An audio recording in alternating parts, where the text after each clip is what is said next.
அலங்காநல்லூர் ஜல்லிக்கட்டு வாடிவாசல் முன்னாடி இப்போ போராட்டம் பண்ணிக்கிட்டு இருக்காங்க மக்கள். நாளைக்கு ஜனவரி 16ஆம் தேதி அலங்காநல்லூர் ஜல்லிக்கட்டு. ஆனா இன்னைக்கு நைட்டு மக்கள் எல்லாரும் கூட்டமா கூடி போராட்டம் பண்ணிக்கிட்டு இருக்காங்க. அலங்காநல்லூர் ஜல்லிக்கட்டு காலங்காலமா நடக்கக்கூடிய உலக புகழ் பெற்ற ஜல்லிக்கட்டு.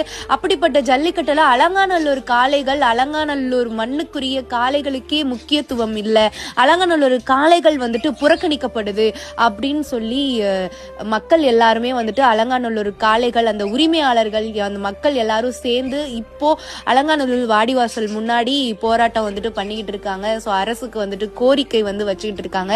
காலங்காலமா நடந்துகிட்டு இருக்க எங்க மண்ணுல அலங்காநல்லூர் ஜல்லிக்கட்டுல அலங்காநல்லூர் காளைக்கே முன்னுரிமை இல்லை, அலங்காநல்லூர் காளைகளே வந்துட்டு புறக்கணிக்கப்படுறாங்க அப்படின்னு வந்துட்டு சொல்றாங்க. ஏன்னா ஃபர்ஸ்ட்லாம் வந்துட்டு அந்த டோக்கன் வந்துட்டு முன்னாடியே வந்துட்டு கம்மியான நம்பர்லேயே வந்துருமா, ஆனா இப்பெல்லாம் 900க்கு மேலதான் அலங்காநல்லூர் காளைகளுக்கு டோக்கனே வந்துட்டு வந்திருக்காங்களாம். ஸோ அதனாலதான் மக்கள் வந்துட்டு இப்போ அலங்காநல்லூர் வாடிவாசல் முன்னாடி அலங்காநல்லூர் காளைகளே வந்துட்டு புறக்கணிக்கப்படுறாங்க அப்படின்னு சொல்லி போராட்டம் பண்ணிக்கிட்டு இருக்காங்க.